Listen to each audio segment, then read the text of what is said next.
No tengo muchas preguntas y voy a ir rápido. Primero una única mención. Yo entiendo que el ministro Caputo obviamente le sea más cómodo someterse a las incisivas preguntas de Majul en La Nación y no a la de los diputados y diputadas de esta comisión.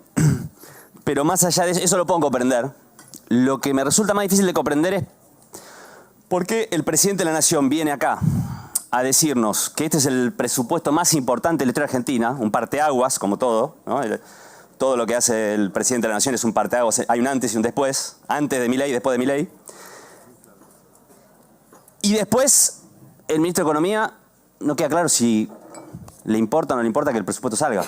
O sea, hay un mensaje confuso en la importancia estratégica que le da el presidente de la Nación cuando viene acá y el desinterés del ministro de Economía en venir a defender si es tan importante realmente este presupuesto para la historia argentina, que ni siquiera venga a defenderlo. Agradezco la participación entonces de los funcionarios y voy con las preguntas. La primera tiene que ver con las proyecciones macroeconómicas. No me interesa tanto discutir cada número por separado porque entiendo que siempre los gobiernos cuando hacen un presupuesto proyectan el escenario más optimista y me parece razonable. Todos los gobiernos hacen eso, es lógico. Entonces, más que discutir puntualmente si es razonable pensar que va a haber 18% de inflación el año que viene, si la economía va a crecer 5%, las proyecciones sobre las importaciones, las exportaciones, sí me parece que uno puede exigir que por lo menos esas proyecciones tengan consistencia interna entre sí, ¿no? Y más allá de que acá ya se señaló, así que no lo voy a repetir, que ya hay una primera proyección que claramente no va a ocurrir, que es la proyección de inflación para este año. Entiendo que esto tiene que ver con que lo proyectaron en junio, bueno, cuando armaron el presupuesto, pero bueno, ahí ya tenemos una pauta, porque en junio tenían una expectativa respecto a la baja inflación que ya no está ocurriendo. O sea, ya la proyección del sendero de desinflación de la economía argentina que el gobierno tenía hace 3 meses no es lo que está pasando. Uno, por lo tanto, tiene derecho a pensar que lo del año que viene es discutible, pero la consistencia entre las proyecciones, entre las variables macro. Es decir, ¿es compatible un sendero a la baja de una inflación del 18% para el año que viene, al mismo tiempo de una economía que crezca 5%, al mismo tiempo que el crecimiento que proyectan de las importaciones y las exportaciones? Ahí es donde hay algo que no cierra. Por ejemplo, preguntas concretas. Si se cumple el pronóstico de crecimiento del 5% para el año que viene, significa que la economía argentina va a volver a los niveles de producción del 2023. Sin embargo, la proyección de importaciones son 10.000 millones de dólares menos que en el 2023. Ahí hay una primera inconsistencia. ¿Cómo se explica esa baja en la elasticidad producto-importaciones, ¿no? Y ni hablar si le agregamos a esa elasticidad producto-importaciones que se realiza al mismo tiempo que va a haber una política de apertura comercial. Es decir, va a haber una política de incentivar la importación de bienes. Hace poco han anunciado rebaja de aranceles. Entonces, el número de importaciones parece claramente subestimado o el crecimiento sobreestimado. Una de dos. Y el caso de las proyecciones de exportaciones e importaciones es muy curioso porque yo me quedé mirando mucho los números. Son 104.030 millones de dólares para el año que viene de exportaciones, 83.282 mil millones de dólares para el año que viene. Y bueno, quería preguntar cómo se había construido, cuál era la metodología con la cual se había construido estas proyecciones. Porque los miraba, no entendía dónde habían salido, hasta que encontré una relación bastante curiosa. Las importaciones proyectadas para el 2025 son exactamente el 80% de las exportaciones. No sé si les suena algo esto del 80%, 80-20. Entonces, mi pregunta es, ¿cuál fue la metodología? Primero pusieron el resultado del superávit comercial de acumulación de reservas en 0, para luego construir un número de exportaciones e importaciones, porque el 80% de las exportaciones se liquidan en el mercado oficial. O simplemente proyectaron las exportaciones y multiplicaron por 0,8 las importaciones, o proyectaron las importaciones y multiplicaron por 1,25 las exportaciones. Es decir, ¿cómo construyeron esos números? Porque no quiero usar la expresión, si parece un dibujo para que cierre exacto, en cero, la acumulación de reserva por la vía comercial para el 2025. Difícil de sostener, entonces me gustaría que aclaren la metodología exacta con la cual construyeron esa proyección de importaciones y exportaciones para el 2025. Ahora, este problema en este presupuesto en particular, el tema del escenario optimista tiene una significancia singular por el tema de la regla fiscal. Porque en general los presupuestos discutimos, bueno, si es realista o no que crezca la economía tanto, pero acá tiene una implicancia particular, porque si este escenario optimista no se concreta, que por los datos que mostró el secretario de Hacienda, para que esto sea compatible con la recaudación que proyectan, básicamente dependía de dos variables, las retenciones, que por lo tanto dependen obviamente de que se cumpla esa proyección de exportaciones, y los aportes y contribuciones de la seguridad social, que por lo tanto dependen de que haya un crecimiento de la economía y del empleo. Si no se cumple esta proyección, por lo tanto los recursos no son lo que están proyectados y por lo tanto el presupuesto 2025 va a sufrir, respecto a este proyecto, un recorte por la regla fiscal. Entonces, estamos frente a un proyecto de presupuesto que consolida el ajuste del 2024 o estamos frente a un presupuesto que puede implicar para el 2025 una nueva ronda de ajuste. Esa es la pregunta. En caso de no cumplirse esta proyección optimista. Porque si fuera así, esta idea de que lo peor ya pasó y que sufrimos en el 2024 para que ahora vivir la recuperación, no se estaría cumpliendo. Estaríamos yendo en 2025, si no se cumplen estas variables que presentaba el secretario, de una nueva ronda de ajuste, ¿no? Una nueva ronda de ajuste del gasto. Después el secretario de Hacienda explicó cuáles son los gastos que crecían en términos reales o por encima del promedio, se olvidó de inteligencia, seguramente un olvido, pero como hizo mucho hincapié en la modernización y simplificación del Estado y hizo hincapié en decir que estaban quitando organismos innecesarios, ¿no? Algo parecido al ajuste a la casta, podríamos decir, ¿no? Porque es cierto que es lícito, como dijo el secretario, interpretar que la sociedad que mayoritariamente votó a Milei votó a favor del equilibrio fiscal. Pero también es cierto que votó a un candidato que decía que el ajuste lo iba a pagar la casta, no la gente, ¿no?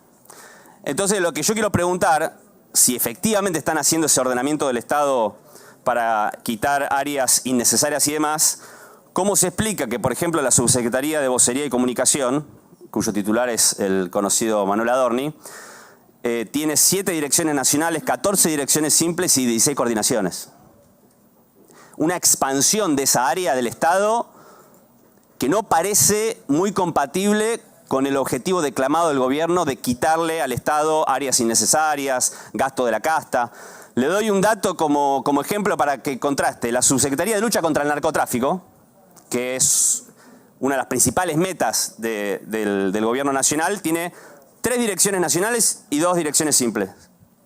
La lucha contra el narco. Adorni, 7 direcciones nacionales, 14 direcciones simples y 16 coordinaciones. Entonces, me gustaría que explique si efectivamente esto se corresponde con lo que usted acaba de mencionar de lo que están haciendo con los gastos innecesarios en el Estado.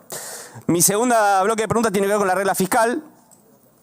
La regla fiscal no tiene muchos... quisiera saber si ustedes han hecho un estudio, si hay otros países del mundo que tengan reglas fiscales de este tipo. Porque hay países que tienen reglas fiscales, pero en general las reglas fiscales tienen un sentido bastante diferente al que le da este proyecto de presupuesto. Primero por su inflexibilidad. Por ejemplo, es una regla fiscal en donde no hay ninguna diferencia si la recaudación cae por cuestiones que tienen que ver con el ciclo económico, por una recesión, por la disminución de un impuesto, o si es por una sequía, por un evento extraordinario.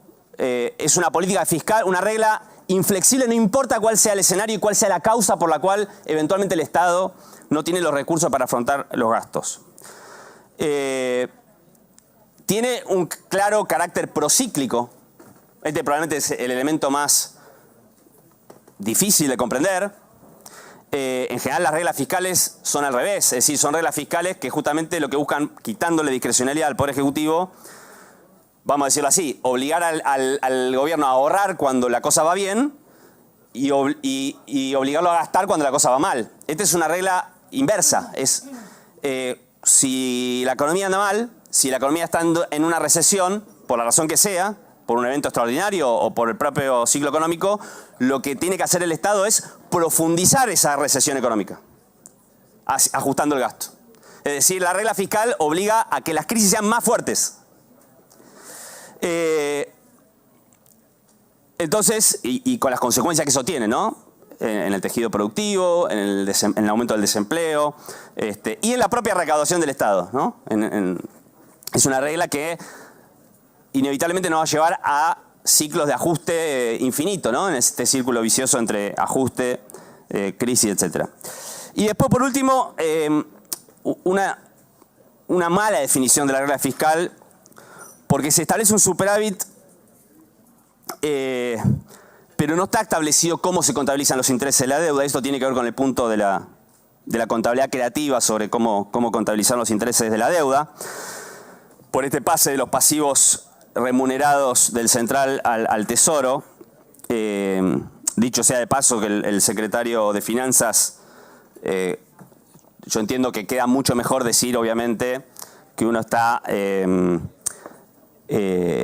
saneando la hoja del balance central, licuando los pasivos, pero la contracara de esa licuación de pasivos que nos ha mostrado con las filminas es la licuación de activos, ¿no? Los pasivos del Banco Central eran la contracara de activos del sector privado. Es decir, esa disminución que hemos visto no es otra cosa que la licuación de activos del sector privado. Esa ha sido la clave para la reducción que ha mostrado el secretario de Finanzas del endeudamiento. Activos de empresas, de personas humanas, cualquiera que ha tenido un plazo fijo este año en Argentina, perdió. Y esa pérdida del sector privado, fíjense esto por la discusión sobre quién paga el ajuste, si el sector público o el sector privado. Todo el ajuste lo pagó el sector privado en Argentina este año, ¿no? Entre otras cosas con esta política de licuación de activos, que desde el punto de vista del Estado es una licuación de pasivos, pero desde el punto de vista del sector privado de activos. Pero lo que decía es, con este pase de los pasivos remunerados al Tesoro, las LEF y LECAPs, que han puesto por debajo de la línea. Yo no es que esté en contra en sí de que estén por debajo de la línea, pero hay una contradicción con el discurso y el marco teórico que el gobierno nos ha presentado. Es decir, cuando contabilizaban el déficit fiscal, contaban el déficit cuasi fiscal. Por eso decían que había 15 puntos del PBI. Pero ahora, cuando hay que hacer un presupuesto, eso que era déficit cuasi fiscal, ahora no es más déficit fiscal. No son más intereses que hay que pagar con el presupuesto. Hay que ponerse de acuerdo, o es una cosa o es la otra. No es que cuando me conviene cuento todo como déficit fiscal y cuando no me conviene, para que no me dé déficit fiscal, escondo esos intereses por debajo de la línea. Entonces, en realidad tengo un déficit fiscal de 1,5 del PBI, pero como lo pongo debajo de la línea, en la LEF y la LECAPs, tengo equilibrio fiscal. Y para el año que viene proyectado casi 3 puntos del PBI. Entonces, hay una gran contradicción acá que me gustaría que puedan explicar. Y que me lleva a otra cosa, que es esa forma en que contabilizaron estas letras, también desmiente otra cosa que dijo el secretario de Finanzas, que es que si nosotros tenemos equilibrio fiscal nos garantizamos que la deuda no crezca. Por definición, la colocación de estas letras debajo de la línea implica que independientemente del resultado fiscal, la deuda es creciente. Se capitalizan esas letras, se pagan capital más intereses y se refinancian capital más intereses. Con lo cual la deuda es creciente aunque tengamos equilibrio fiscal primario. Y aunque tengamos equilibrio fiscal financiero. Porque no están contabilizando los servicios de la deuda de estas letras en el pago, en el gasto público. Entonces, no es cierto que con el equilibrio fiscal, con este esquema que está presentando el gobierno, el problema de la deuda está resuelto o la deuda no crece. Como tampoco es cierto que la deuda no crezca solamente por el hecho que no haya déficit fiscal, porque la deuda, sobre todo, entre otras cosas, por tener deuda en moneda extranjera, puede crecer por muchas razones. Puede crecer porque hay una devaluación de la moneda y aumenta, por lo tanto, el pago de intereses de la deuda que está en moneda extranjera. Puede crecer porque hay un aumento de la tasa de interés y, por lo tanto, la refinanciación obliga a destinar más recursos al servicio de la deuda, es decir, al pago de intereses. Y todos esos aumentos que es posible que la Argentina, incluso con esta regla fiscal, tenga, van a tener como contracara siempre ajuste del gasto público. Porque la regla fiscal, en definitiva, es una forma de garantizar que la deuda se paga siempre, los intereses de la deuda siempre, no importa el escenario, y siempre lo que se ajuste es el resto del gasto público. Entonces, quiero preguntar también si esta regla fiscal no le da más discrecionalidad al Poder Ejecutivo del que ya tiene, porque ¿quién va a establecer, en caso de que los recursos no alcancen, qué partidas del gasto llamado discrecional se van a ajustar? ¿El Poder Ejecutivo? Incluso me pregunto qué sentido tiene la discusión puntual del presupuesto en esta Cámara. Va a decir que supongamos que yo quiero plantear que en el presupuesto se incluya determinada obra pública, o si después, en función de cuál sea la recaudación, el Poder Ejecutivo discrecionalmente va a poder decidir que eso no se hace. Nos vamos a romper la cabeza acá discutiendo planilla por planilla, pero en realidad nada garantiza que eso ocurra. Porque si los recursos no alcanzan, el gobierno discrecionalmente, no el Congreso, uno dice, bueno, el presupuesto fija prioridades.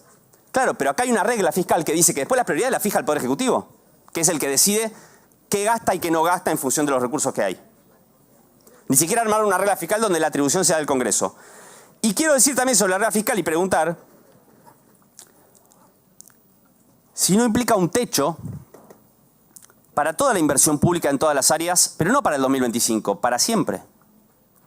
Porque lo resaltó también el secretario de Hacienda, y está en el mensaje que nos dieron con un pendrive, que siempre que la recaudación supere las expectativas, nunca va a ser destinada a un aumento de la inversión pública. Siempre va a ser destinada a reducción de impuestos. ¿Qué significa esto en la práctica? Que cuando el gobierno nos dice en este presupuesto que suspende la Ley de Educación Nacional y de Ciencia y Técnica las metas de inversión, 6% para educación de PBI, 1% para... No es para el 2025. Es para siempre. Porque con esta regla fiscal, explíquenme, los funcionarios, cómo va a crecer en algún momento en la inversión en educación. No en el 2025, en algún momento. La inversión en ciencia y técnica. Entonces, o el gasto previsional. La fórmula que nos proponen consolidar acá en el presupuesto, que indexa las jubilaciones por inflación, efectivamente implica un techo, pero no para el 2025, para siempre. Entonces, pregunto si lo que el gobierno nos está proponiendo es un congelamiento en estos niveles de la inversión en educación, en salud, en ciencia y técnica, en jubilaciones, a la eternidad.